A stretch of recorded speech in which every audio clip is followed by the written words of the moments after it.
You have to send it by. So it's gonna be like, describing what each of their governors. Yes. Oh.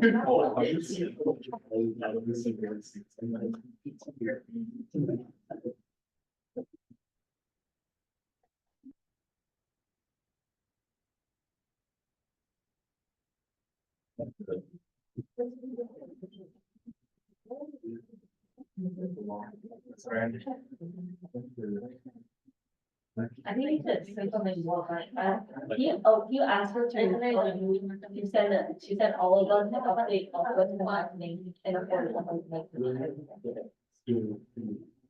Do it in a new paragraph, or two, if you don't have to.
Dana, are you hearing anything?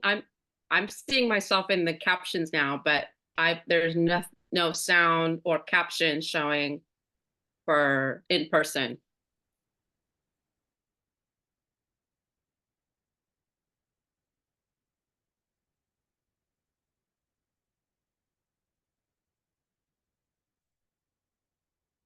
Thank you.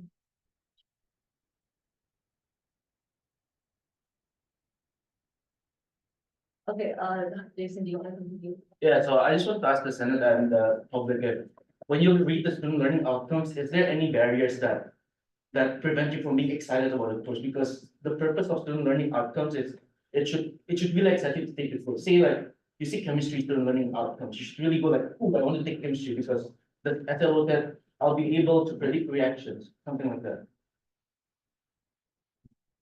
For example, one problem that we identified was the student learning outcomes is sometimes too wordy. So like it doesn't come across very clear as to what a student should be able to do after a course. Is there any other problems like that?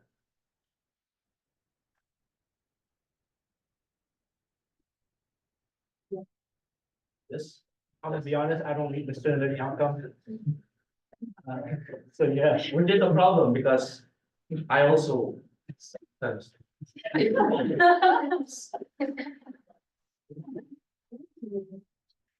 Yes. Want to do the SLOs. They're a bit non-specific, so is there any problem, like why they use what they use to put it in? So what they choose to put in there is going to be like. It shouldn't say something like students should be able to, but it should imply that. So sort of like students are able, for example, let's say CIS, it should go something like students should be able to make an intermediate program with a, yeah, that's the example. I don't know. CIS. Oh, let's say advanced Python should go like students should be able to make a simple game, which sounds fun. think of course if there's no sound, but people have to zoom.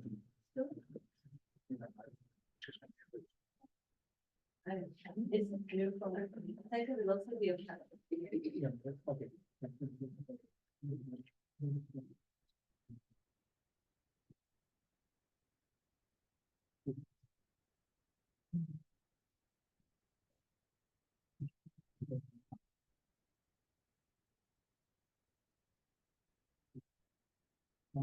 Is anyone still having problems hearing us or seeing the captions on Zoom?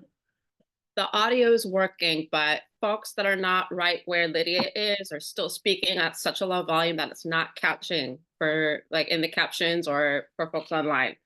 I'm still out and sick, so I'm really depending on folks to project, to speak up, and if you can use the captions for reference, but if the captions don't look accurate to you, I'm not getting it.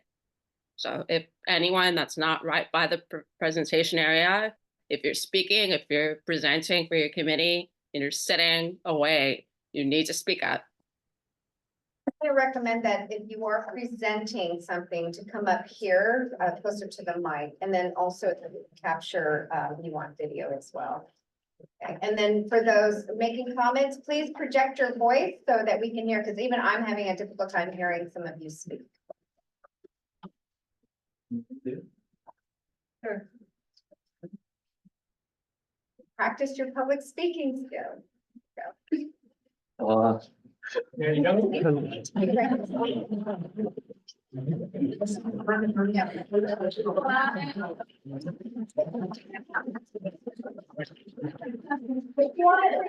Okay, closer. No, the podium behind you.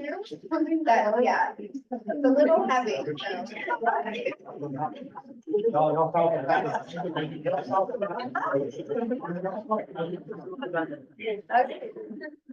Okay, so let's have a show of hands.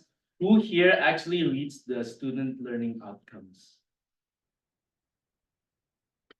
I feel like it.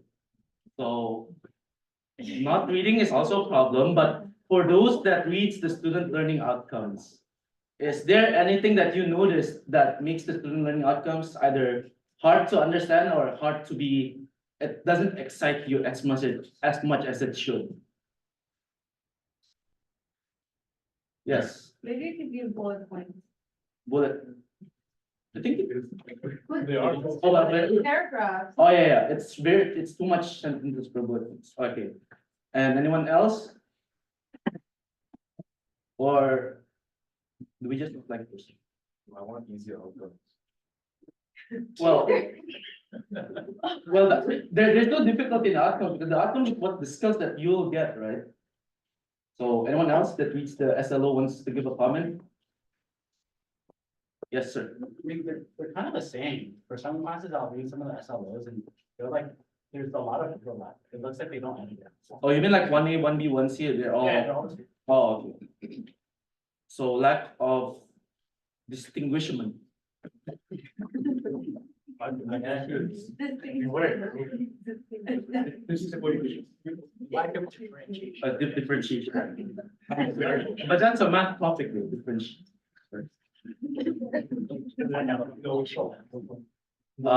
Anyone else? The public wants to comment, public comments? Oh, okay, Maybe, because for a lot of classes I've taken, it's like saying, okay, the students are gonna learn this, but there are no like concepts mentioned that we're gonna learn this through doing this. So maybe, because I know there are a few students who like to like learn or like get familiar with the course before actually doing it. So that could be a way of like, hey, like these are some topics that we will be covering, or maybe something like that. oh, so the thing with that is that, Yeah, so the thing with that is it's sort of hidden, so when you open a course description, right? You see the student learning outcomes, and below that, there's a link which goes view active course outline, and when you Oh. click that, that's when you get the topic. see, I'm about to end my DMs, Yeah. 2 years and I didn't know that. Yeah, so it's too convoluted. The problem. All right. Anyone else? Yes. So the word, the phrase student learning outcomes doesn't sound too exciting by itself. So I like, whenever I read it, I didn't think its purpose was to excite me. So when you read SLO, you're like, I'm skipping this. It I doesn't have- would think, oh, okay, so they're just going over a list, or this is just something mandatory. Oh, okay.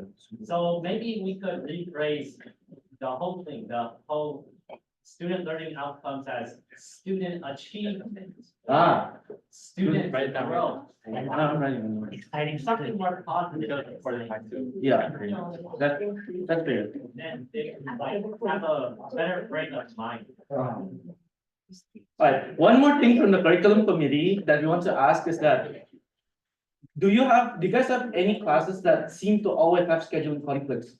Just for an example, there's a problem with biology where biology 6A in winter is not offered, which is bad because for some schools, the requirement is that you take 6A and 6B. It's offered. It is, it's not, oh, okay. Well, the problem line in spring, let's say, biology 6A is offered very scarcely. Because there's only 2 sections and those 2 sections are full almost immediately as registration starts. Which, if you really think about it, is pretty bad because then most of the people that get it is like the second years. So do you guys notice any class that's sort of like that where you want to open registration, oh, it's full already. And there's no more section for me. 2A. 2A? Oh, yeah. Oh, yeah. It's like, adding a new class instantly. Yeah. Any class else? Yes? This isn't with like filling 2 fast bits adjacent, it's like some, like, I believe Hannah had this issue too. Whereas like, you're trying to sign up for like a history class, like 16A, I believe it is called. And like, only like 3 students enroll, so it's like. So like on the, like when a school look at it, they'll be like, oh, they have this class, they just didn't take it. And like I have to write in there like, hey, this class is dropped. Because all the classes I tried to take for partners, I think they're gonna get dropped, because it has like under 5 in the list. Yeah, because I think the rule is under 20 rules is draw. So, I don't know about it. Yes, like I don't. But is it a requirement? It's for 7th grade.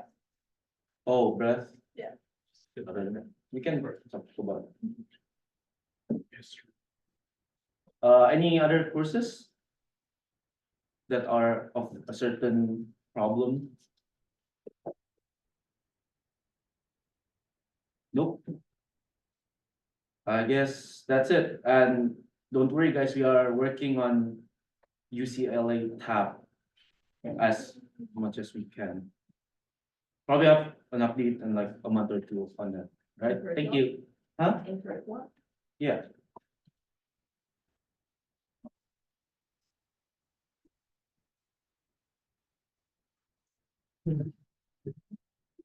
Any other shared governance reports?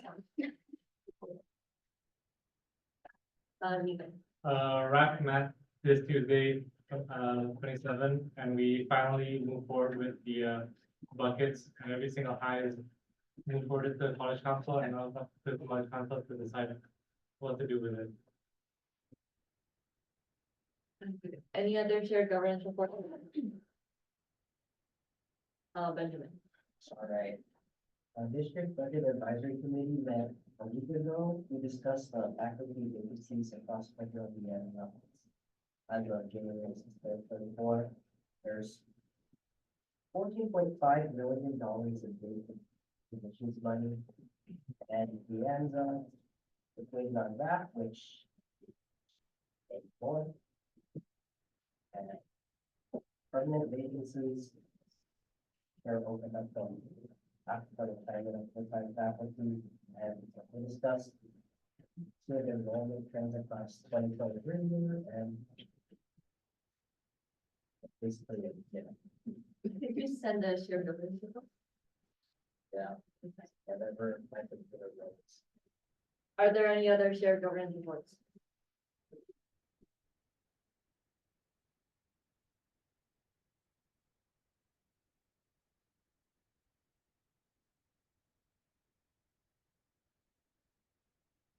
Asia. Okay, classified senate, classified senate met, yesterday, and EOPS came and presented about their program, and I think they had to ask that classified senate would help like spread the words to students, so just forwarding that ask to the senate, if you could just share like, there's an interest form and then also like a flyer about I think it has the different services that are offered and also the eligibility requirements, and so if you could just forward that also in your whatever circles you're in, that would be very helpful to get students aware of the program. And then I think they mentioned they were working or starting to work on a classified senate handbook. They were looking for people I think from classified for police chief advisory committee and campus center advisory committee. And then they also discussed the RAP recommendation, the Measure G, the medical facility situation. And that was. Okay. Any other shared governance reports? I have three. The first one is from Chancellor, the Advisory Council. They met on the 23rd. They reviewed 4 administrative procedures. That's information. One is on distance education and correspondence education, which relates to regular and substantive interaction, as well as accessibility guidelines as mandated by law. Another one was on student code of conduct, which is AP 515510. Another one was AP 5520 on student due process and discipline, which also involved legal and local procedures for resolving student grievances. And they also discussed AP 2410, which is the draft for policies and administrative procedure, as a review of how the procedure will work for administrative procedures and board policies to be drafted and approved. They also discussed Foothill and De Anza enrollment holding steady for the most part, and spring enrollment just starting. They had a update from the Institutional Effectiveness Partnership Initiative, which will be reaching out to shared governances for feedback, and for district governance reports and Chancellor's advisory. Affordable Housing Task Force had a VOLTS report, in which they found faculty from both Foothill and De Anza prefer De Anza campus for housing, and Foothill students prefer the Foothill campus for housing. They were also approached by the town of Los Altos Hills for priority size application through the Association of Bay Area Government. For Foothill De Anza District Academic Senate, they met on Monday. They discussed the AP 4105 and regular and substantive interaction and other online education requirements. They were talking about their course. Currently, Foothill's course for RSI is 4 hours long, synchronous or asynchronous, and De Anza is working on a course. Right now, they have an asynchronous 40-hour course. And lastly, for De Anza Academic Senate, they also met on Monday after District Academic Senate. They had concerns about funding, transparency, and process, and Med D and Medical Center, including a lack of funding, leading to constraints in timing and buildings planned and prioritized between Foothill and De Anza. Moving on to internal DASG committee report.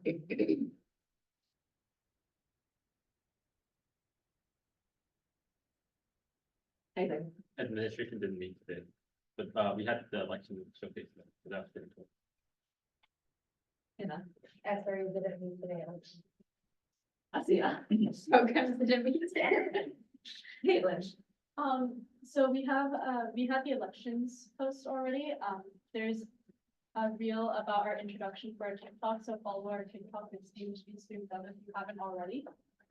There's the post for like each executive position. And then in progress, we have the shared governance, which will be out later this week.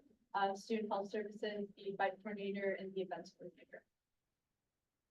So Yeah. I should be today, we'll have a election in first session in week 10, Monday, March 11th, in that week.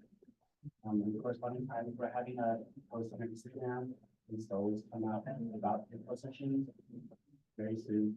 Finish with the follow. Oh, and if you're a club representative or an officer in the club, be sure to join the ICC server. Is there anything from finance? I can speak for you though. We met we met this Monday just to think about brainstorming about how to make the budget process more streamlined and more and make it more make sense. And after that, we also went over the 24-25 budget stipulations, made a few changes to it.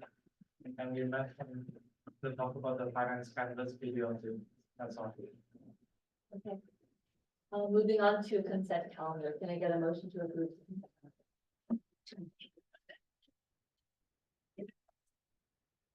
What?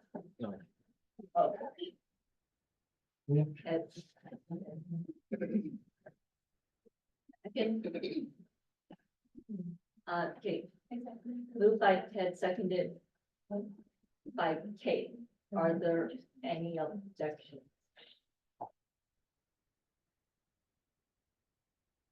Anna, can I amend? Okay. What do you want to amend? I take that back. Sorry. I think I have to inform the person first. Okay, consent calendar is approved then with no objections. Moving on to business item number 1, which is vice chair vacancy appointment process. This item is to discuss the process of the committee chair appointing a senator in the committee in case of a vice chair vacancy and possibly approve via as vice chair of the programs. Dennis, do you want to give a bit more of the background for why we are discussing this for the bylaws? Sure. Vice chair vacancy.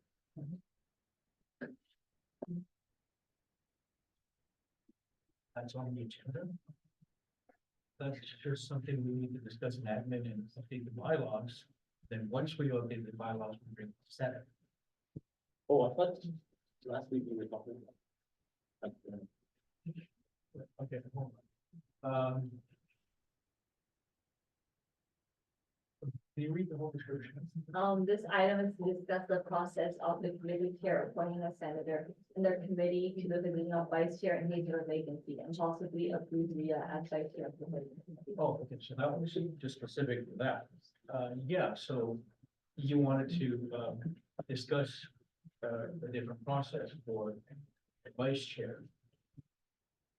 This was essentially what you wanted to talk about, you and see, because, or not, because you wanted to appoint Rhea to be the vice chair. Yeah. But that's not in the current bylaw, so we wanted to discuss the process. See, and it really should be, because that's kind of how it was before. So I guess we neglected to include that. And see if the Senate is okay with, doing it this way. Or if they want to stick with only the way that's currently. If they're okay with it, then we would need to, discuss the point Rhea to the position. Right now in the bylaws, what sort of precedence does the chair have for appointing the vice chair? Well, we, I guess we didn't really, include that, I don't think. But I know typically, at least what it was before the restructuring, if there was someone on the committee that they wanted to, that had experience and they felt whatever they thought would be the vice chair, and that person, agreed to be appointed vice chair, the chair could, recommend they be appointed and agenda to appoint them. But we kind of did incorporate that into the bylaws when we last reviewed when we were doing the restructuring. So we're still working on some sections of the bylaws and getting it right. That things we just didn't quite catch the first time. So right now, it only lists the midterm appointment process for adding senators mid-year.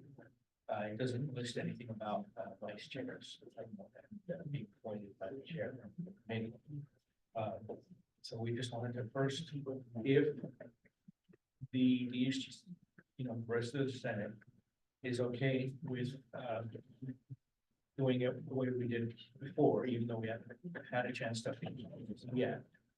And if the Senate approves that, we need to make a motion. And, if the Senate does approve that, then we would want to talk about, a CEO wants to appoint Rhea. So Rhea, she would explain why she wants to appoint Rhea, and, maybe Rhea would also speak about her appointment, and then Senate would confirm it. Or not, or hopefully the Senate would be appointed.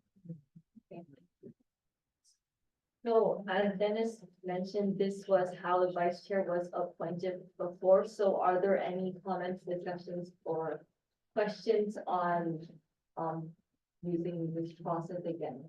Ranjit? I've got a quick question. So going forward with the chair just appointed themselves, would it still come to Senate for us to approve that appointment, or would it just? Yeah, it still does that. Okay. Yeah, I mean, even before in the old process, all appointments or position changes still would be the Senate. Any other questions or comments? Asia. Should I explain the reason? Or do we not? Well, first, let's see if, somebody make a motion to use the previous, to allow the chair to appoint the vice chair in the case of vacancy. Well, until we update the bylaws to fully reflect that, at least for the rest of this year. Hopefully by the end of the year, we'll have updated bylaws. Okay, is there a motion? Asia. Wait, am I moving for the bylaws or? You're moving to allow vice chair, or no, the chair to be able to appoint a vice chair or select a vice chair in the case of vacancies, at least until the rest, for the rest of the year, until the bylaws can be up. Oh, the senator also needs to be in the committee, I believe. Yeah, I mean, the senator would have to be someone from the committee, yeah. Okay, so I move to approve that a chair should be able to appoint a senator in their committee to take the position of the vice chair in case of a vacancy. The second, Leandre. I second. Moved by Asia, seconded by Leandre. Any other? Seeing none, it's approved. So, Now you can make a motion about who you want to appoint and speak about.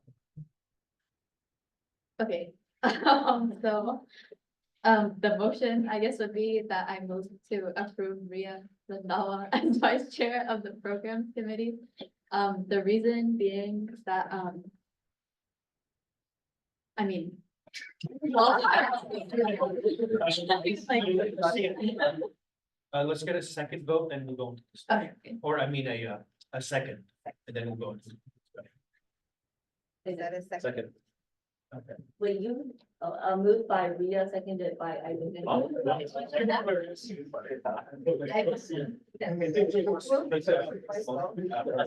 For wanting to,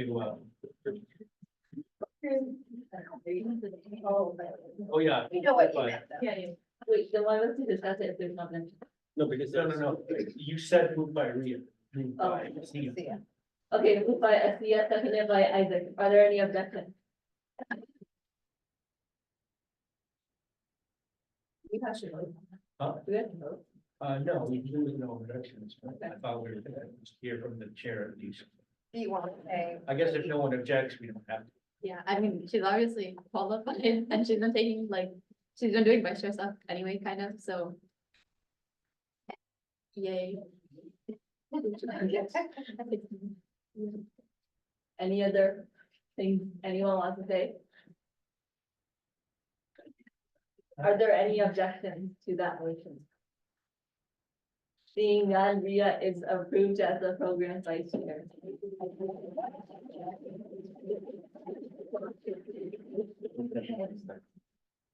Moving on to the second business item, which is the class scheduling discussion. This item is to discuss conflicts between STEM lab sections and a potential resolution by the administration committee to solve this issue. Honestly, I'm just gonna speak until, Eric comes here, because I asked him to present.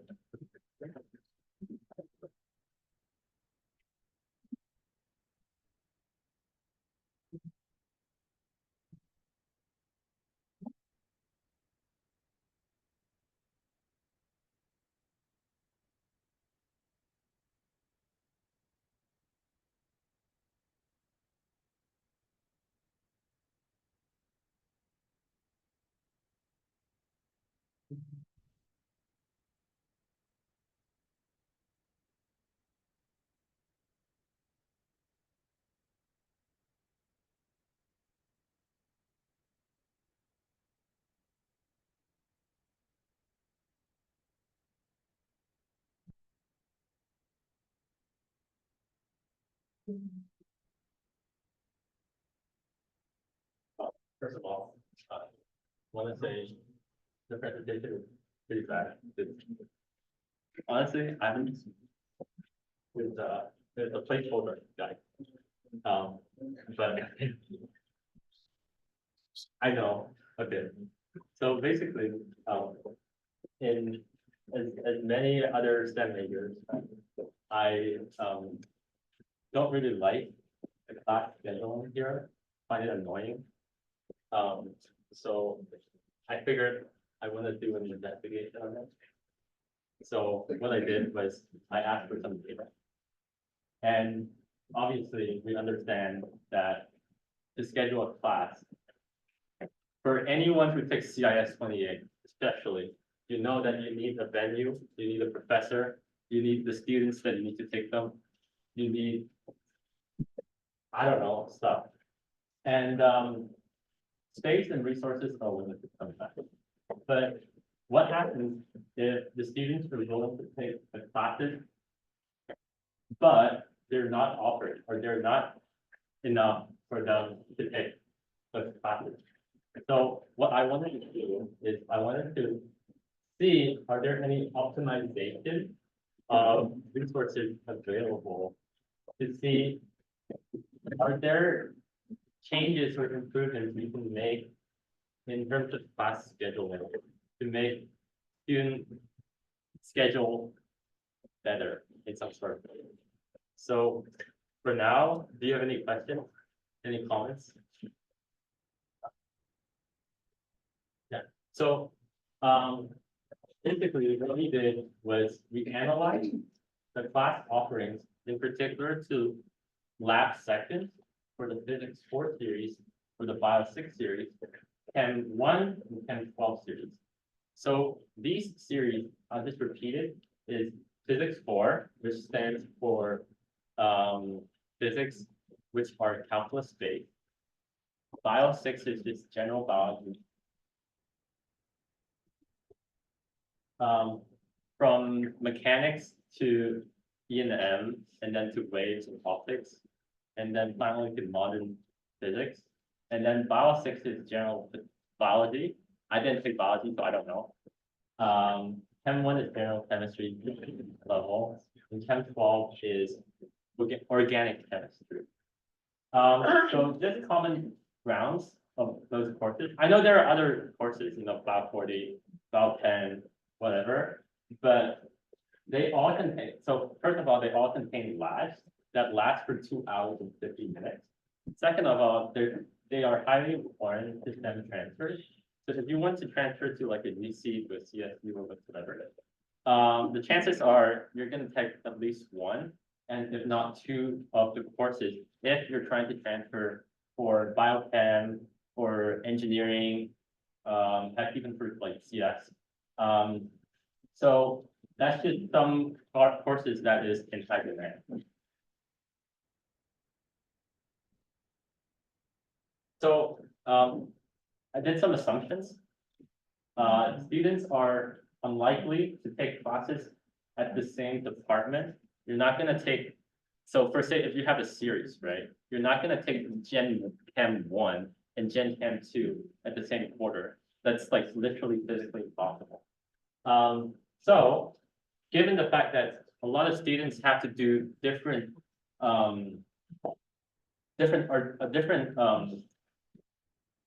courses, like bio or like physics at the same time, they would be taking classes from different departments instead. Any questions so far?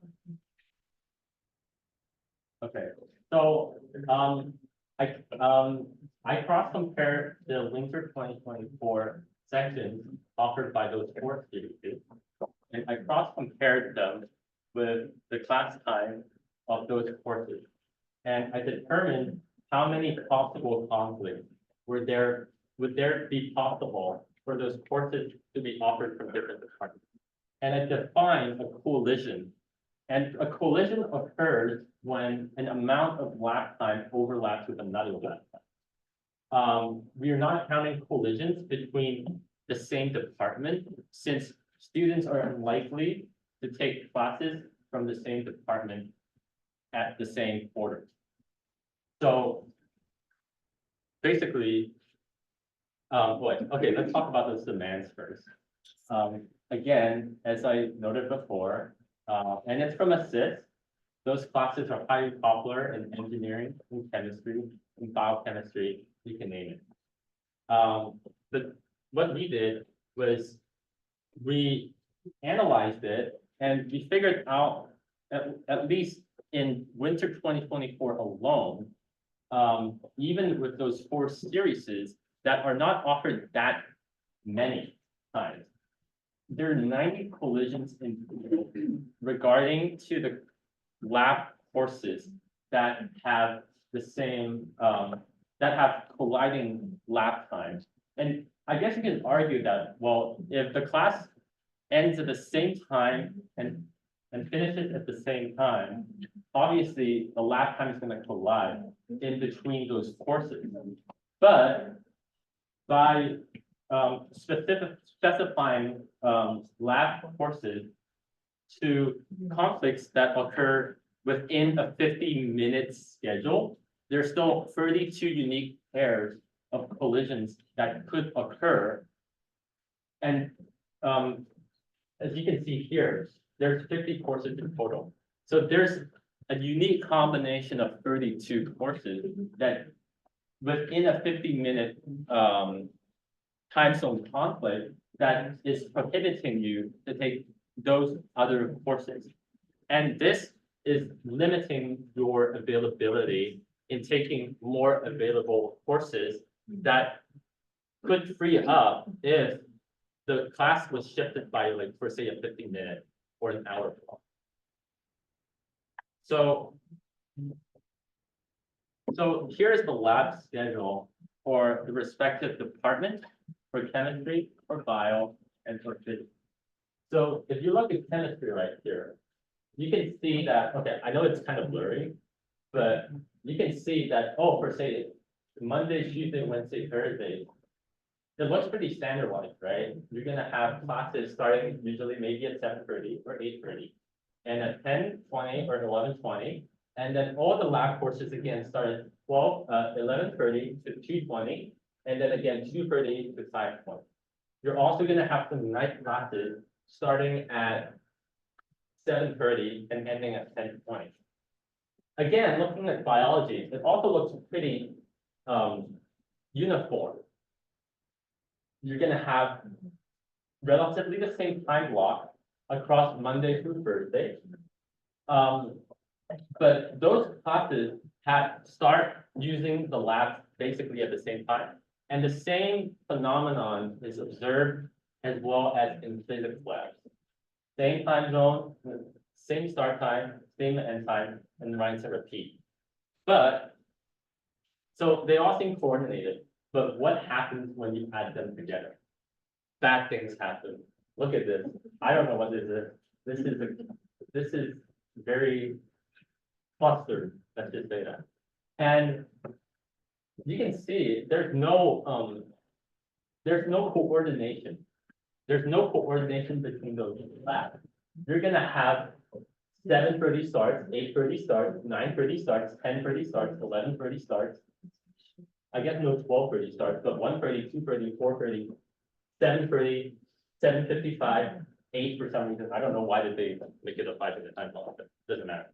But anyways, even in those 4 different articulations alone, you're gonna have 12 unique start times in one quarter. You're gonna have 1:30, 9:30, 8:30, 4:30, 10:30, 11:30, 7:30, 2:30, 8, 7:55, 7:45, 7:30. That just doesn't make a lot of sense. And what we are calling is, instead of having a dozen, literally a dozen different start times, make the start time standardized.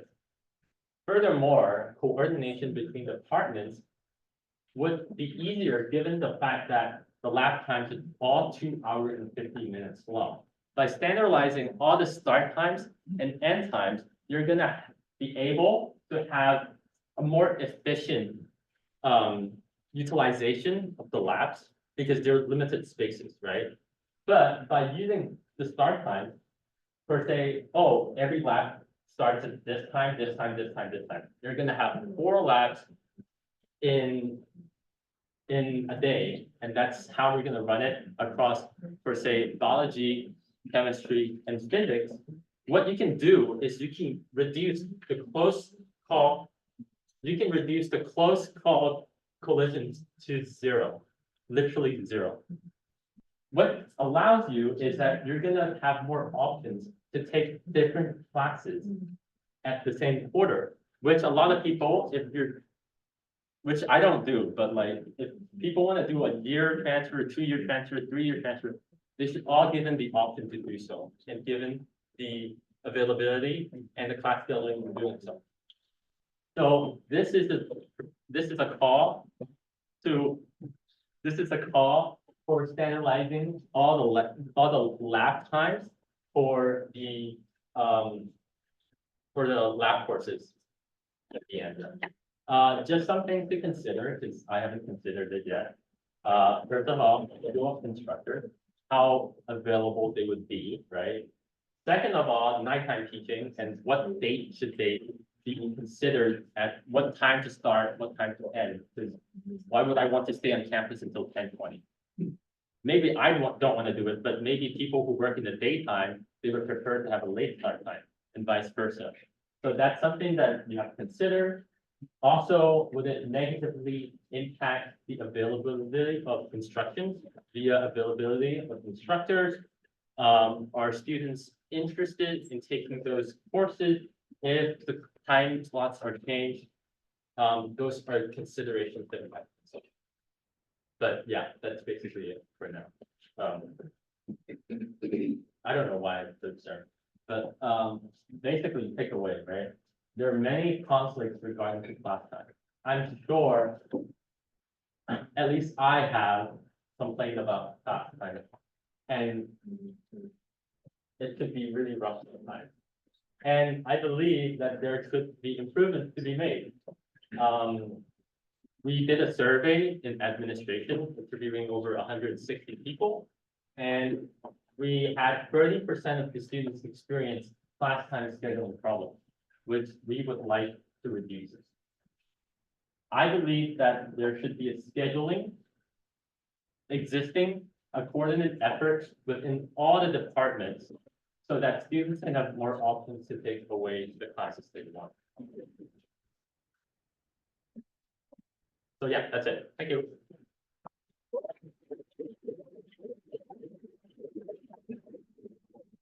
Are there any questions? So I have one, and Isaac, I really commend you for all this work. I mean, that's not easy to put together, you know, all those solutions. My question is, for someone who is majoring or going into the STEM majors, is there some standard, I would say, classes that you have to take from the start? So even with what's recommended, are you saying that there's just too many collisions and so you really can't? And the other thing is, a lot of people are not gonna, we're coming to community college, it's not we don't necessarily know what to do with the first quarter, right? And that's like a lot of times what the roadmap expects us to do for some reason. And I know, like, obviously, take biology, for example. I know that they have a 1 year effort in which they're gonna say, oh, you're gonna take bio 16 fall, bio 16 winter, and then finishing off the series with 16 spring. But I feel like the thing that they haven't considered is that what if I don't know I need to take 16 in fall? What if I only knew when I met up with a counselor when I took it in winter, right? And When you started it. or I started in winter or I started in spring. There's like one, I mean, there's obviously a role, but it's just, it could be better. or Right, it could be right. So improved. that was my question, is that I guess if you don't start on track per se, when you first get here, you're gonna run into all those conflicts. So it's really made for students who know when they get here so that there's less of a chance to have that experience. And I just want to add on that, like, even if I want to take 2 lab courses on the same quarter, which I think a lot of STEM, like engineering, biochemistry, need, they're unable to do so because that could be just like a 50-minute gap in between those times. So they're unable to do so just because you can't enroll in a class if there's any kind of conflict. And by standardizing all the lab courses, at least you're gonna have more options in terms of the courses you might be able to take. So that's one of the considerations. Did you talk about next steps? Yeah, but Did you talk about next steps, kind of where, so you've already involved Eric? Yeah. And have you actually met with him and Yeah. discussed this with him? And Yeah. what do you guys plan on doing with that? I'm gonna write a resolution now. Dennis? Yeah, I just want to comment that, you know, we have had many, you know, people on the Senate board, student employees that, one, have had to just, drop out of Senate or their employee position, not because they wanted to, but because there was a certain class that was only once a year and only one time, and that was it. We've also had, students, that have had to stay, like they were pretty much done with everything but they just had one class left to take.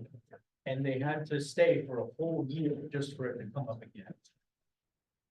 Yeah, the Senate meetings used to be from 3 to 5. We moved it from 4 to 6 because part of that conflict. Okay, so we'll be moving on to the next item. This is the medical center and SUV affordable housing and flea market updates. And we'll just be talking about sort of the issues that have been coming up.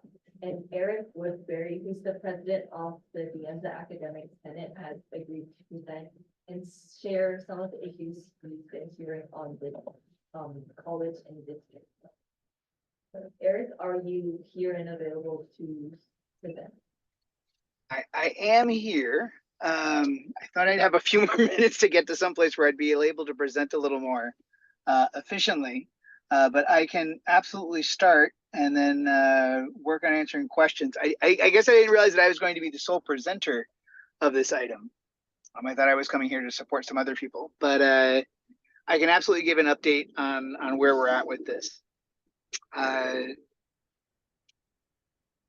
So with respect to this item, talking about a lot of the different projects that are happening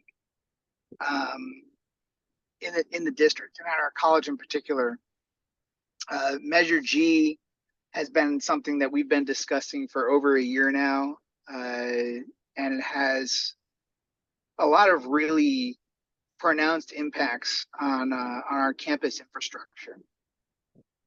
Particularly with respects to the Arts Quad, which has been a large topic of discussion, and new services for student building, along with a bunch of other projects. But those are the big ones that tend to get brought up. The funding for this has been a little complicated in terms of the division between what is considered a quote district project and funded by a pool of money that was set aside for that versus a local DANZA project. And a lot of discussion over the last 6 months or so has centered around what kind of became called the mega project. And the mega project was a mix of those two, and I'm just going to keep those separate. The individual projects that we're talking about are the Arch project, which was rolled into the performing project that had roughly an $80 million budget for it. The services for students building was allocated money out of the DANZA portion of the bond money. So it was actually think of that as a local project. What we're seeing now is, and kind of rolling those all together got us the quote unquote mega project, which really was just the DANZA's way to approach holistically the planning and costing out of all that, since they'd all kind of have to happen on the same campus. So what we're seeing now is the Measure G task force presented to the board in August a plan that showed all of that. That plan came back to the board for some more detailed review with respects to numbers and timelines in November. And at that time, there were some questions about whether we should be moving forward with that or do something else with it. And what has come to light in just the last really couple weeks is that there is likely to be a proposal to redistribute the money from the event center project, that district project, to meet some different needs. The reason for this is kind of twofold. And I will just let you all know right now that I'm going to do my best to explain this today. Chancellor Lambert is planning to attend the Academic Senate meeting next week on Monday. He should be there very close to 2:30. And anyone that would like to join us there to hear directly from him, I invite you to do that. Our link is posted online. It's a hybrid meeting. You don't have to be in person, so you can absolutely attend via Zoom. But in my discussions with him, there's really kind of two things going on. One of which is there are some very real infrastructure needs at DANZA and across the district. And when I'm talking about infrastructure, I'm talking very much about like pipes and lines. So boilers, chillers, things that make hot water and cool water, hot air and cool air, electrical wires, IT needs. But really, a lot of those boilers and chillers are two of the things that have come up very importantly and central to this. I believe there are 10 boilers currently at De Anza that are nearing the end of their useful life. They've got about a 20-year lifespan, and they're really close to that. And we're worried about basically losing those and losing access to the hot water and the heat that they produce. And these were not adequately identified or budgeted for when we originally put out the bond money. The chancellor has suggested that the place to get this money from is the event center portion of the Measure G dollars. In terms of that's where money is available, right? If we think about where money currently exists at the bond, we've got two pots that we've given, one to each college of about $175 million. And then we've got the roughly $80-ish million that are in the event center project. And then we've got $200 million that are in the housing project. There's not really any desire, I think, to touch the housing money, at least not that I've heard from anyone. That project is very, very early in the stages and no one wants to take anything out of that bucket. And the $175 million that each college has really already been assigned, though there could be some room to re-examine that. I'm not certain. So that leaves the kind of one pot of money being the event center project. Now, what does this mean? Well, if we take the event center project, the event center budget, which was, like I said, roughly $80 million, and we look at the Measure G task force proposal, which was, I think, ultimately a little bit higher than that amount, right? We were actually a little short based on what was presented in August and looked at in November. The plan cannot move forward, right? And what the chancellor has said is he very much recognizes that the arts center, the arts quad, has a very desperate infrastructure need. And De Anza, he would like to commit to De Anza that we can't do that. But the trade-off is we have to get the rest of that money from somewhere else. So we'll get some of the money from the event center budget. So not all 80 million, but maybe 20 to 30 million. The numbers are all very rough. Please do not quote me on them. And so the rest of that would have to come from De Anza's local budget, and the place to get that from is the money currently allocated to the Services for Students building. So we're in a situation at De Anza where we really don't have enough money at this point to do both projects, assuming this redistribution moves forward. Based on the infrastructure needs, and also the second portion of that is timelines and how much time it takes to build things on campus relative both to just the Measure G projects and the medical center building. I haven't said anything else about the medical center. It's kind of its own issue. It is absolutely related, but I've been talking for a whole lot of time right now, so I'd like to pause and ask what questions we have. Oh, thank you for bringing up those visuals, by the way. Those are, I hope, helpful. Thank you, Eric. Yeah, that was really helpful. I think one of the biggest things that we've been looking into in terms of the Measure G mega project, which includes affordable housing and also the medical center, are the flea market updates and this transparency issues and a lack of communication we face here in the college district. And for specific questions. Does anyone have any specific questions regarding to like flea market or medical center or mental infra? Okay. I just wanted to confirm, so it is impacting the flea market, right? Sorry, I hadn't spoken anything about the medical center yet. I kind of paused and just wanted to see if anybody had questions about the events center Services for Students building. I can go on if what people would like to hear about is the medical center. I can go on and give some details about what I know about that at this point. Yeah, so right now, are there any comments or questions just about creative arts and the Services for Students bill? That's all he's covered so far. So I just want to re-elaborate. The saying out there currently is that let me bring up the visuals again. As you can see here, you're gonna have $176 million allocated to De Anza, and part of it is for a new student services building. And at the same time, district has $426 million.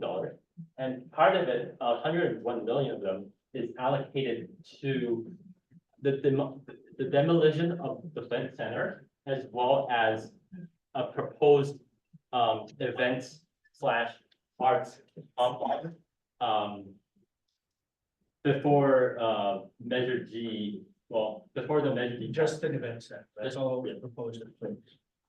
So with the updated Measure G task force recommending a new direction, I'd say, to the events center.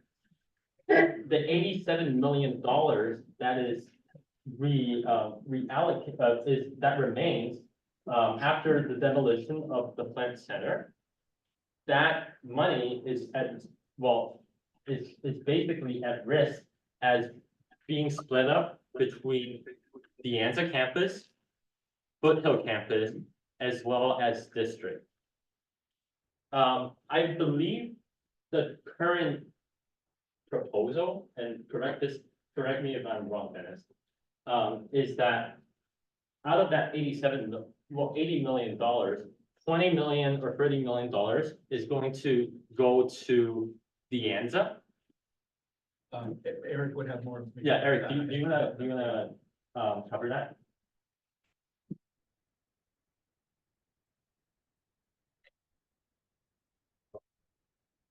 Okay, so anyways, about 20 million is gonna get covered, is gonna given to the Anza. About 10 to 20 million dollars is gonna go to Foothill for, and it's again, I'm not confirming this, so don't quote me on this, dental services. And the remaining 30-ish million dollars is going to go to district for infrastructure and basically electrification preparation. So what happens is that now we're gonna have the money allocated originally for De Anza for the new student services building, and the 10 to 20 million extra remaining dollars from the $101 million combined makes up the De Anza's availability to build anything, basically. Does that make sense? Is that correct? So with the split, we basically cannot build Both. Yeah, and basically, the result of this is that you're just not gonna have this new student for services building that's gone. One thing I will say that from the, and this was disappointing because they never even brought it back for discussion or talked to the task force or anything about adjustments. They just went with the original recommendation, which we were never expecting to be, final. But basically what they're saying is the recommendation from the task force can't be funded with what's available, so we're just not gonna do it.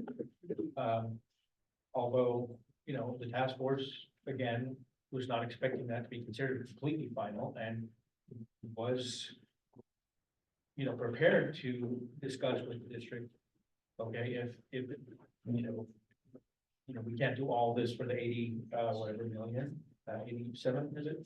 That's there? I don't remember. But maybe we can do, a little less or do this instead, or, things like that. But that never happened. They just looked at the initial proposal and then, okay, we're not gonna do it. And now they're talking about all this. And I just want to remind you all that the need for a new student service building has kind of always been here. Dennis would know, but the RSS building was originally to be a 3-story complex, and that's going to cover all the student services on campus. But because funding constraints and limitations, what happened at last was a building and a half, one 1.5 story of student services located inside that building. So we're so the need for student services building has long been here, and you've seen this place. It's not the best place. But yeah, if the proposal were to delete, well, or to deprioritize new student services building, you're not gonna see that happening in, I don't know, 10, 20 years. And I'll be 40, so very long time. Eric, I think one question that came up, I know we also discussed this in the DM for academics on Monday, but something that was brought up there was, that DMs would need to choose between, arts and the student services building. So what's sort of the context and discussion about that? Just make sure I heard your question. It was a little muffled there. Something about prioritizing the two different projects? Yeah, so something that was brought up in academic senate was that the college would need to decide between arts and the student services building. Yeah, that has certainly come up. In terms of, that the college could decide to reallocate money, and decide how we want to use it, right? In terms of our own money. Right now with the chancellor's proposing, and I want to be really clear, these no updates didn't come from the Measure G task force. I think as was pointed out just recently, this really, none of this was brought to the Measure G task force. It's also in my experience, it developed very quickly over the last couple of weeks. In terms of what the new proposal is going to be that comes to the board next week, in terms of what I became aware of. So in essence, if DeAnne's only has $50 to $70 million to use, we could choose to spend it on the arts quad or the services for students building. The chancellor's made his support of the arts project, I think, really clear. I think at this point, since that was the project that was kind of at risk, right? That was the one that we were trying to, we were worried about the funding and making sure that it got approved. We spent a lot of time over the last year basically showing everyone what's going on with the arts quad, and everyone's really aware of the problems there. And everyone is, at the district level, seems to be, yeah, we definitely need to work with the arts quad, because the funding for the services for students building was safe. I don't think that we've been messaging about that as much as recently. And so that's kind of the sticky spot we feel. The chancellor seems very willing to commit enough money, and when, whatever, $20, $30 million, who knows, from the event centers project to continue to build the arts quad and the flexible performance event space on the De Anza campus. So, I mean, that's a thing. I have not heard a similar discussion about the services for students building, but that would be, I guess, a local discussion that we could all have in terms of how we move forward. Yeah, as Eric just said, I mean, up till now, it was just, the services for students building was part of the original De Anza allocation. So we haven't necessarily been focused on, giving tours of areas that would be impacted by the services for students building, the poor conditions of some of those areas that the services currently are in. We've just been focusing more on the arts quad. That was what we, up until just recently, thought was what was up for discussion. Now it sounds like, they're making us choose instead. Yeah, I will say that the tours that Tina Lockwood's been giving really do cover all the different areas. I took like a mini tour with her, and we definitely went down into the area you're in now and EOPS and everything else. And she's been really good about advocating for all the different spaces. I'm not certain that people are entirely aware that that's what's going to be cut when we don't do the services for students building. And that's something that we just need to make sure the board is informed about. Like, this is what the impact's going to be. I have a list of all the programs that would move into the new services for students building, and I will be talking about that to the board. Yeah, I just want to reiterate for Senate and then for also, because we do have a lot of public members as well.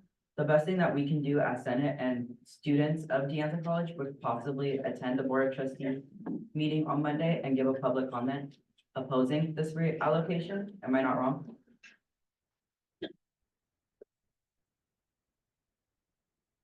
Is that who's that a question for? Yeah, I I just do wanted agree, to, yes. okay, just wanted to make it clear for anybody who's interested in advocating for this. The only thing I'd add to that is if you're going to the board to speak at public comment, which if you want to, you absolutely should. I would just encourage you to make it really clear what your ask is, right? So the board is likely to respond better to, hey, we're upset, we don't want to hear about this, we think you should do X. So, and just kind of make sure you've got an idea of what you want that message to be. The board does not react super constructively to people just showing up and saying, I'm really angry.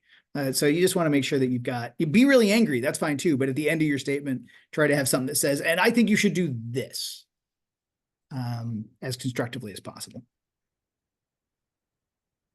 Eric, do you want to talk about the medical center and how the timeline has affected on every and Yeah. So the medical center ties into all this because of that second reason I was talking about in terms of having time to effectively build all these projects.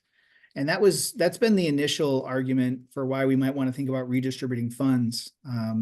Sort of the realization about planning for infrastructure and how that wasn't done has evolved over the last week. But the idea that we need to have time to build all these different projects. I think as anyone who's listening can imagine, when you knock down buildings and build new ones, it's disruptive to the space. And there's a lot of big heavy machinery and trucks and all that stuff going on. And the concern is that to do multiple construction projects over a short period of time introduces certain elements of risk to the campus and inconveniences. And so how much do we have to space those out to be able to do the projects well and safely? And then as you space them out, as they go later in time, anyone who's paid attention the last couple of years know that inflation can be a pain in the butt. You lose money to these escalation costs. And I think they're currently estimating 3 to 5% a year in construction. So I'm not certain where that ends up, but it costs many more millions. It costs millions of more dollars to do this in 8 years than it does today. So how does that tie into the medical center? The medical center building takes up some of that construction time space.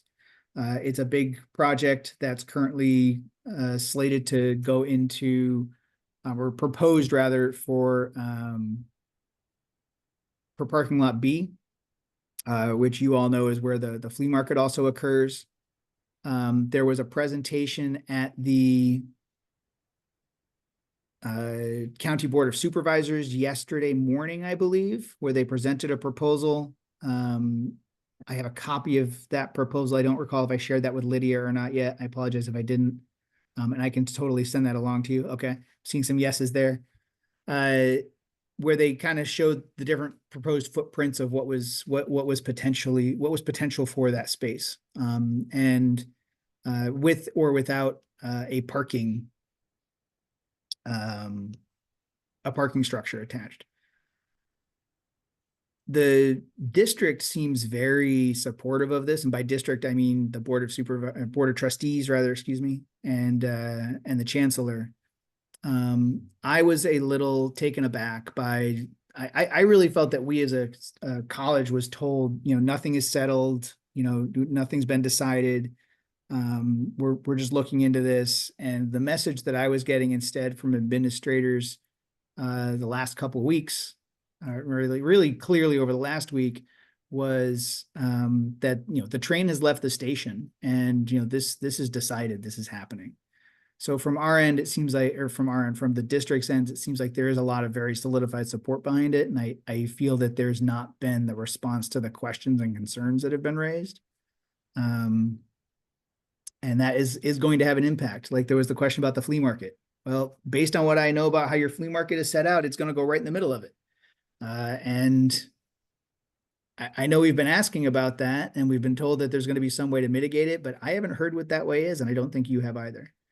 So that's what I know about the medical center right now. Now, I will also say that at the meeting I referenced yesterday, there were some serious concerns brought up at that Board of Supervisors meeting. So it does not seem that they are necessarily as gung-ho supportive of this project as our own board is. So there may be some pushback from that area, and I can't tell. I don't know enough about that group yet, and I heard that news secondhand. But so that is something to also consider, that it's not just our board that has to approve this, it's also the County Board of Supervisors. And they had some very real questions about this project and its proposed location.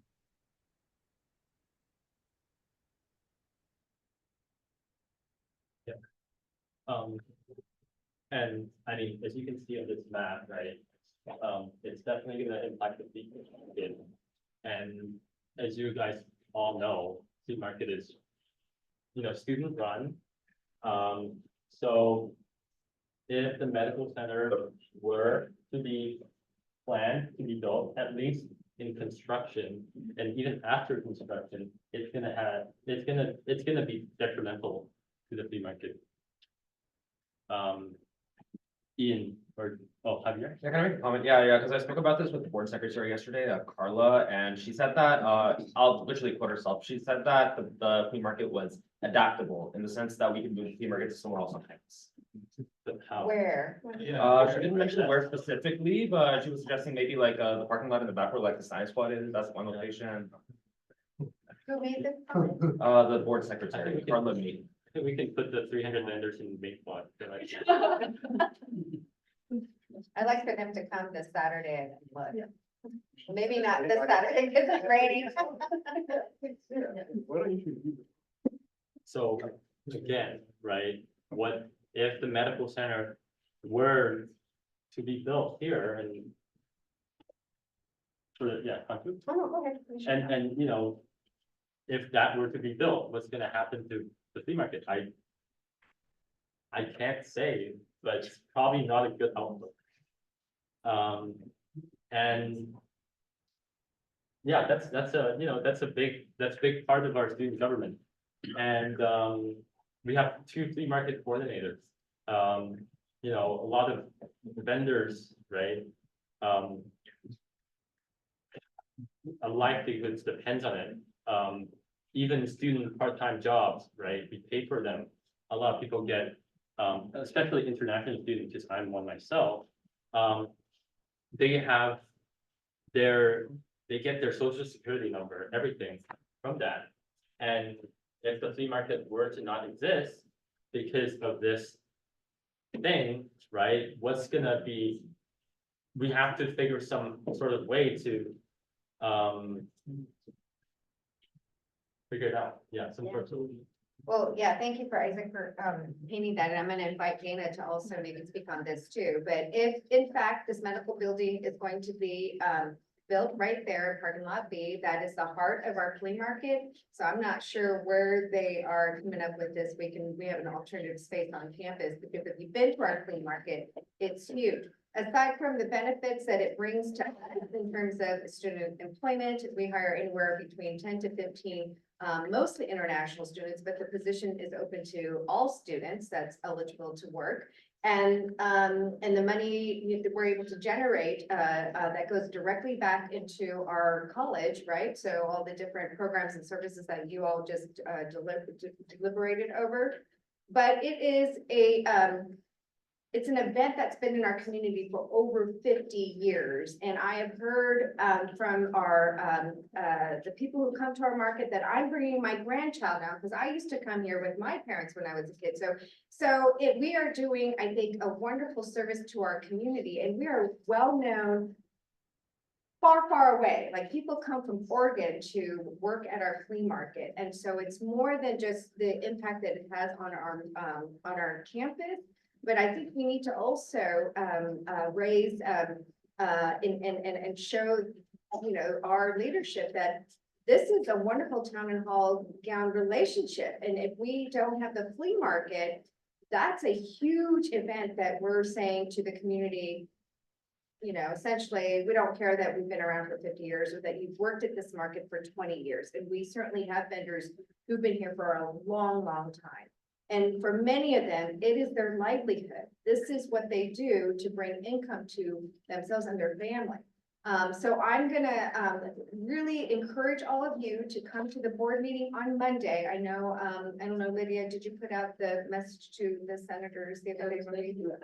Okay, so I want to encourage all of you to be there on Monday. I know that Javier is our trustee and he's gonna speak, on our behalf, but we need to show up. We need to make a statement that we are really concerned about these, not just the medical building, but also the student services building that doesn't include us in, the current proposal apparently. And so, well, there's talk, well, the thing is, there's so many different talks. I don't even know who to believe or what information we're supposed to be relying on because there's so much confusion around it. And so I think it's really important that the Board of Trustees hear all of you, because they're gonna hear you more than they're gonna hear us talking, right? Because your voices are actually much more stronger. So we need as many of you to come out on Monday. I know it's not easy to get to Foothill if you don't have a car. So we're hoping that you all can kind of coordinate and carpool. I plan to be there.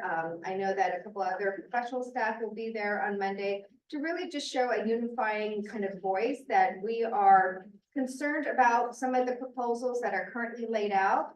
And I totally agree with Eric. We need to also have a potential solution. So we don't just show up and be angry. Okay, we need to show up, articulate our concerns and say, here's kind of what we would like to happen next, or we want to be involved in these discussions moving forward so that we have an opportunity to give good feedback and input. I think there's a question from Lisa online. Yeah, hi. So I just have a question. If anyone has brought up the location of parking lot C, I know that this medical building looks like it would take up quite a bit of space, but if it was maybe turned the other direction, that, you know what I mean, that it could take up part of the far part of lot B and parking lot C where it's right next to a parking garage. I'm just wondering if that came up in any conversations. Eric, do you want to answer? Did you know the answer?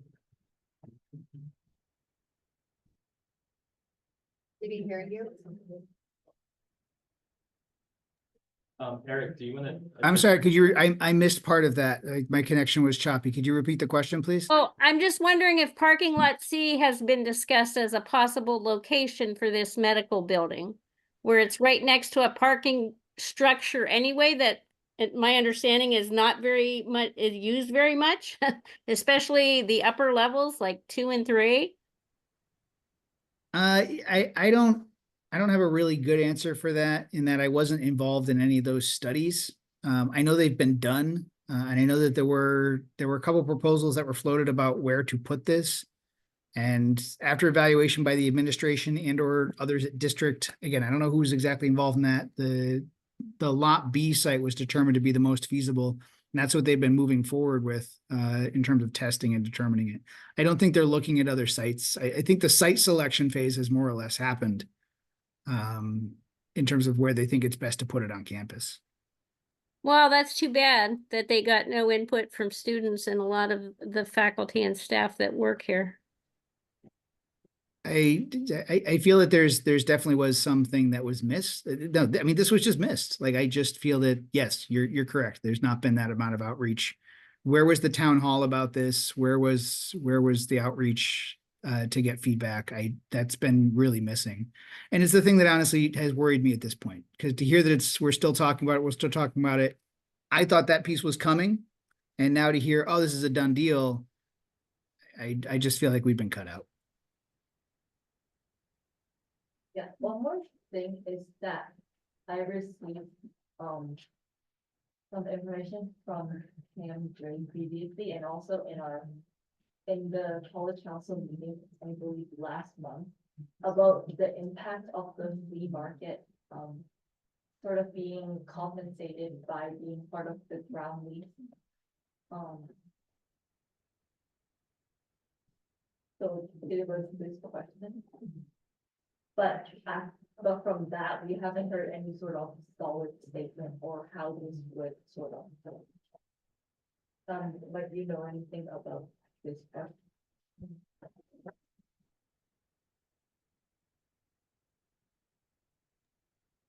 Is that a question for me as well?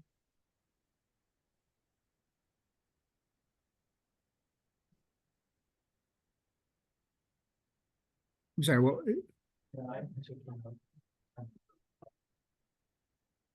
So this was some information I received in college council. This was, these were questions sent to the Santa Clara County about the clinic, and they answered it saying that this would be included in the ground lease. But we haven't yet heard anything solid or sort of the process for how this would work. So would you know anything about this? Was about that there's a potential for compensating the flea market for lost revenue from ground lease or something, but. yeah, I we mean, haven't based heard any on, details what that could be and so on, so. based on my understanding of where the project's at, one, I believe the current talks about a ground lease is like $1 in perpetuity. So there's not been any serious discussion about having a significant increase in the ground lease funds. But that's not something that's been signed off on. That's just that's a number that's being thrown around right now that hasn't been voted on. There is absolutely an opportunity in the future for the board to negotiate terms. They actually haven't officially voted on that in that respect. So there's still places where this could be negotiated and or fall apart and or become something that looks different. You know, it's the blessing and the curse at this point is that there hasn't been a formal vote. There hasn't been a decision. So we kind of exist in this nebulous gray area, and it's just been there so long that I've become worried, wait, what's actually happening? But that is a thing that could be negotiated. There would simply need to be the political will and call to do so. And whether that scuttles the project in and of itself or not, I have no idea. But that is something that definitely hasn't happened, but it does have the potential to happen. I don't know. For me, I'm a little worried about talking about potentialities at this point. When people start talking about things as being, this is happening, this is a done deal, that makes it sound like some people have already decided things, and that's where I get worried. Yeah, and I just wanna remind you guys that, well, at least according to my knowledge, when I heard that there's a medical center, I was pretty excited because, you know, well, nursing experience, internship opportunity, that just sounds like a good thing in general, right? But according to my knowledge, that ain't gonna happen. Because they lack the sufficient facilities for the equipment to offer the nursing credits for nursing students at the end of college. So to me, at least to me, I just don't, it doesn't help the end students in any significant way, right? Maybe there are things, but I just couldn't think about it. And the impact of the medical center is you're talking about they're not having a new student for services for students building, which a lot of people have been advocating, a lot of students have been advocating, a lot of generations of students have been advocating for 10, 20 years. And that dream is gonna get destroyed or delayed for, you know, who knows how many 10 years because of, you know, a proposal of building a medical center that doesn't benefit students at the end of it. Furthermore, it also disrupts flea market for the end student government. So I would humbly please, if you are interested, but you're passionate about this issue, do go to the next Monday Board of Trustee meeting. I know it's tough to go to. I know it's at Foothill. I know it's at 6, but I do think that it is a good opportunity to make a public comment and showcase what you think would be best for you and for the campus. So, yeah. Okay, Can you make like an announcement, like the exact date and time, just for everyone one more time? yeah, it's gonna be next Monday. I don't know what March. Yeah, Isaac, I already sent a message over in the DHG chat. It's this Monday at 6 p.m. at the district office. So I would really, really recommend you to go to the next Monday, March 4th at 6 p.m. The Board of Trustee meeting happening at Foothill. And the invitation not only goes to senators, not only goes to the adversary groups that sits on Senate, but also to the public or to anyone who's interested, who's passionate about speaking to this issue. And just quickly, if you make a public comment, you actually have to ask beforehand. So could you send that link that has the instructions of who you need to contact? You get up to 5 minutes, but the trustees can modify that. If there's too many speakers that day, for example, they can limit it to 1 or 2 minutes and then limit the number of speakers as well. So my hope is that you will all kind of strategize and figure out who's going to speak and work together on a unified statement. Because I don't think it's necessary that all 20 of you speak. But if like a few of you with different messaging, because you only get so many minutes. But you do have to let Carla know in advance so that. You don't need to let anyone know in advance of the meeting. There are slips you can fill out in the meeting room. You Okay, do- yes. You can right. fill them out before the meeting starts and turn them in, but you do not need to fill out something prior to arriving. Just Okay, make thank sure you you for give that. yourself time before 6 o'clock to figure that out. So I would recommend that you all go for about 5:30 then. So I know the finance meeting, I don't know what the agenda is for Monday. I don't see it's at, but we'll need to leave, give yourself about 20-minute cushion time to drive up there. Are there any other questions? Any thoughts?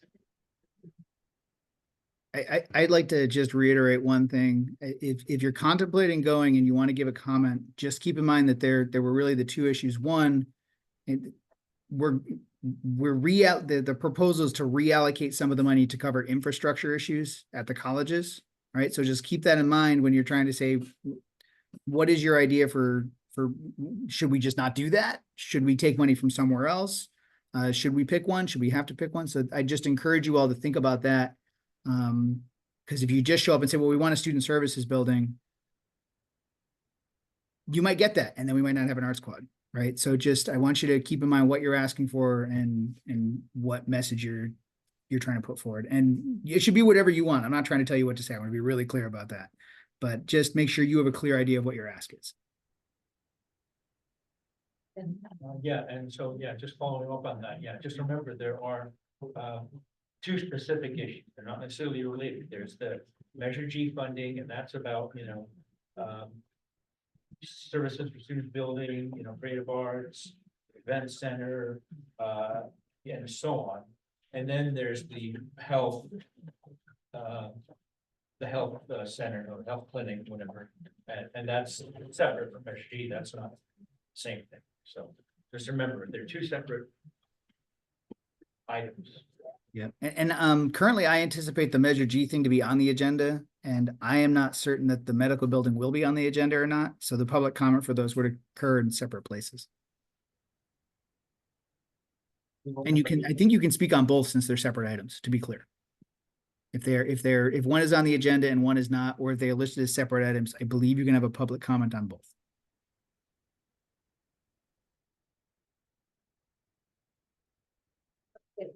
Thank you so much, Eric, for sharing that. I don't believe we have any other questions regarding this, but we'll definitely share this information with other students as well as all of our candidates, so that we can move on with their. Dennis? Just real quick, I know this is even further out and less firm, but what have you heard about affordable housing? One thing we've heard is a potential location being looked at is parking lot A, north of the medical center. Or, yeah, I have heard that there'll be a presentation about that on the 4th. The data that, so you may remember there was that survey that went out from the new consultants about that. I don't think that survey is going to come back with suggestions of on-campus housing for De Anza, based on what I've heard. But that's what I know at this point, that I would expect that to be on the agenda for the March 4th meeting. And I'd be surprised if that recommendation involved any on-campus housing. I know we did see an earlier proposal for that from the local group, but I don't know if there's been any development or significant support for that. thank you. Of course. Are there any further questions? It looks like there are. So thank you so much, Eric, for coming.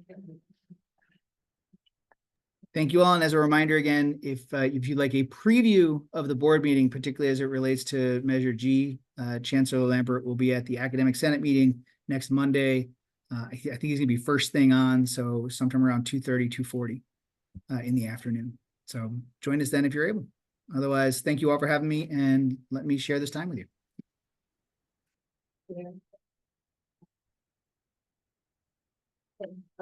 We'll be moving on to public comments. Are there any public comments? Are there any advisory announcements? Wait. Oh, Can we go back to public comments for just a moment, please?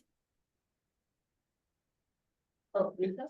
Yes, can you hear me? Can you hear me okay? Okay, I just want to remind everyone at the Senate that we're coming up quickly to the end of the quarter, so please submit all of your reimbursement requests as early as you can.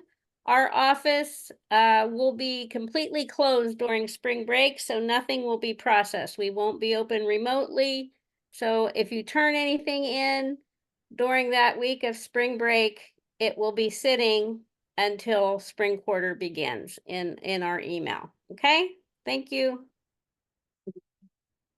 Any other public, Jason? So for everyone, on Friday, 5:30 will be having a research symposium where we invited students. There are some from Santa Monica College, some from Sierra College. They came all the way from LA to present their research findings.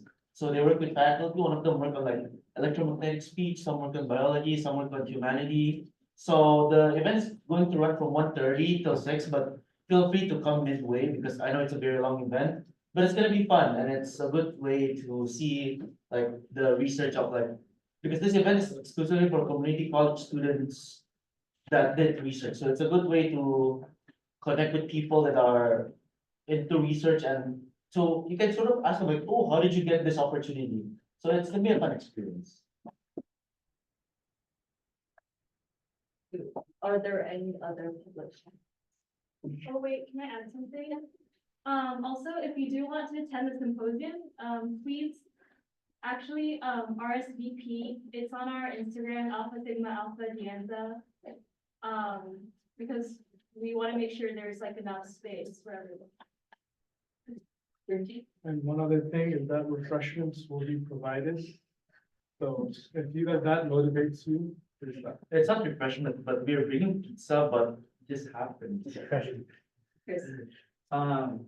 Just wanted to emphasize again, I mean, we heard Eric talk about it, but try to attend that board of trustees meeting, you guys. It's very important, and I'm pretty sure we'll be sending more details in Senate announcements or chat about how to maybe do a public comment, how to submit one, maybe like a small script even, but I can't emphasize that enough. Please join. Seeing no more public comments, we'll be moving on to item 5. I have anything to add. Oh, Marisa? Sorry, does anyone in person have any? I don't believe, David, I don't think. I just wanted to say that I will be at the meeting on Monday. This is like there as well. Okay, Marisa, do you have any advice on that?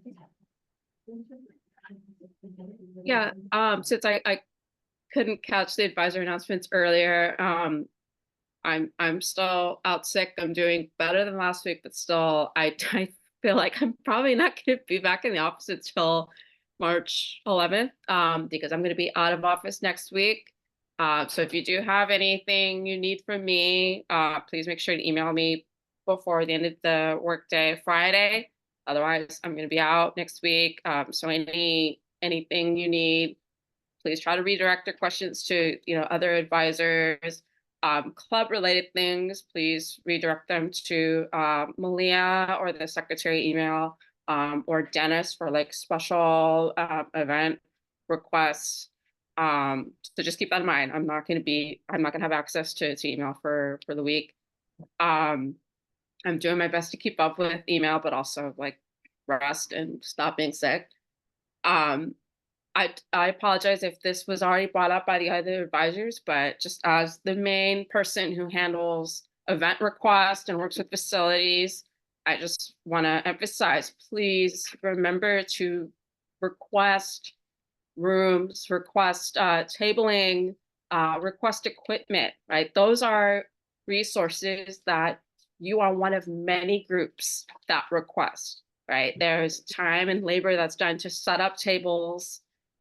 Many different groups on campus request spaces to table.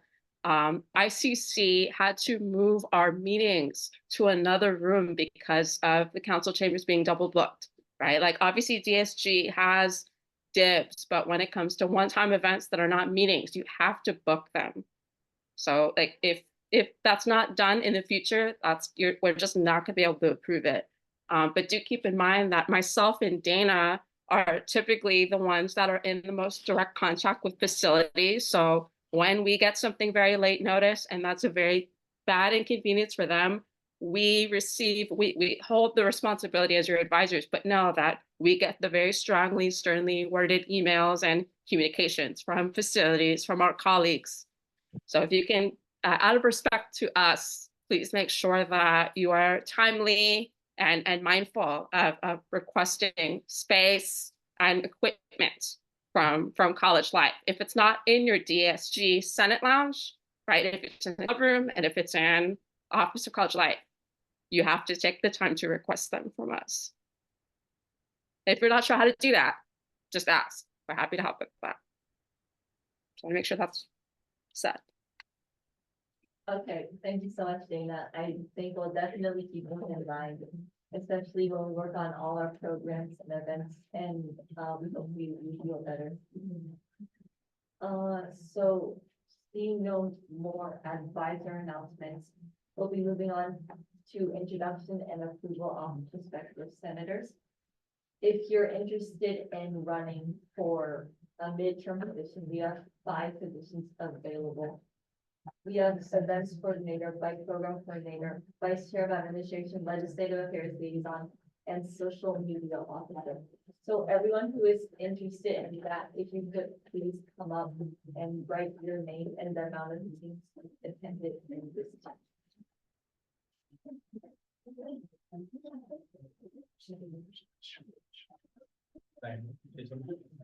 And so just a reminder also, you must be a current intern in the specific committee for the position you wish to apply for.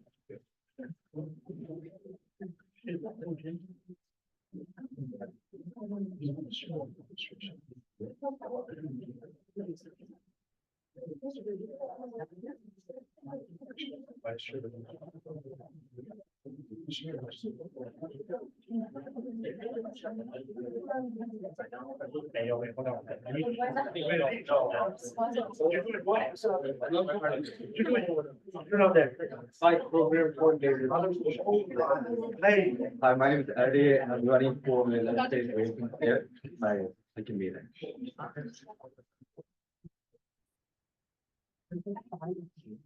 For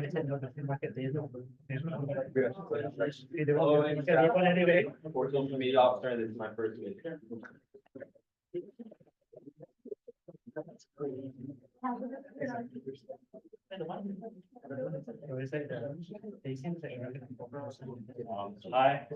I'm Gene. I'm running for event coordinator. Thank you.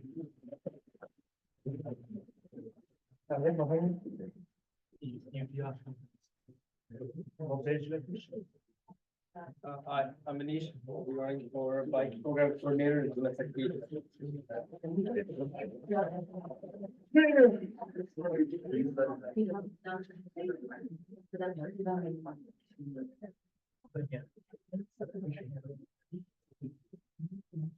violence.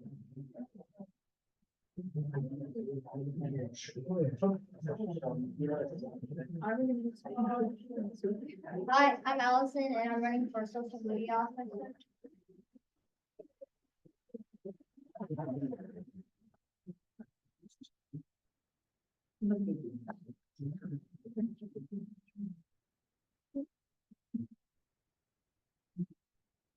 Hi, I'm Krishna Sumesh. I'll be running for social media officer.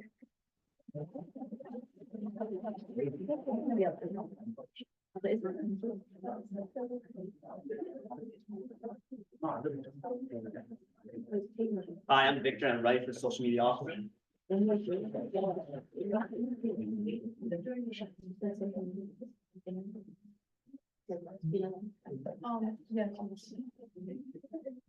Yeah, because this is a lot of people's first meeting, yeah.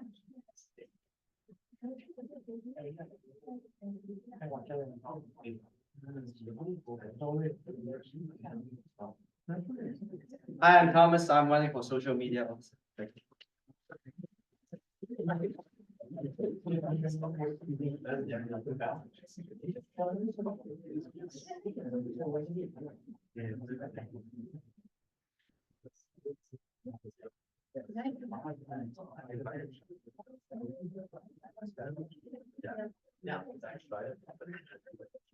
Hello, I'm Tim Ho, and I'll be running for events coordinator. One more thing, if you are running in general elections right now, it is a requirement for you to attend at least one Senate meeting in the winter. So please, if you could also come up here and put your name down. If you are running in general election or any position. Elections which are happening right now.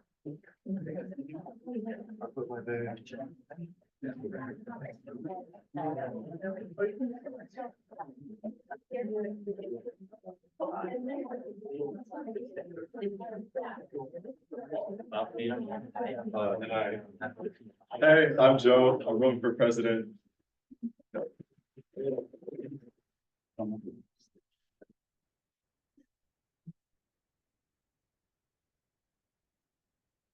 I'm Thomas. I'm running for vice president.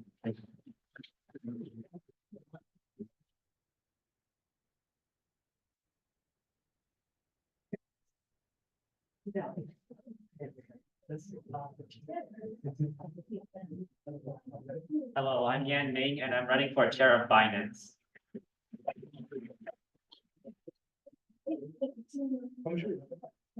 Hi, I'm Javid, I'm running for chair of marketing.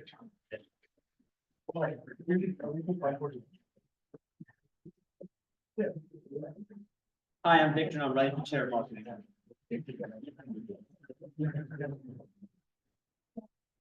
Hi, I'm Ryan Shear. I'm running for the chair of students' rights and equity.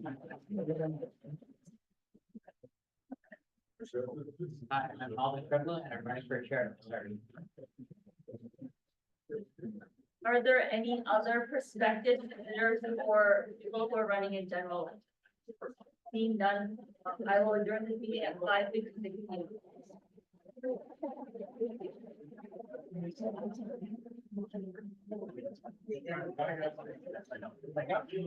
We're gonna have a special administration meeting at 6. So,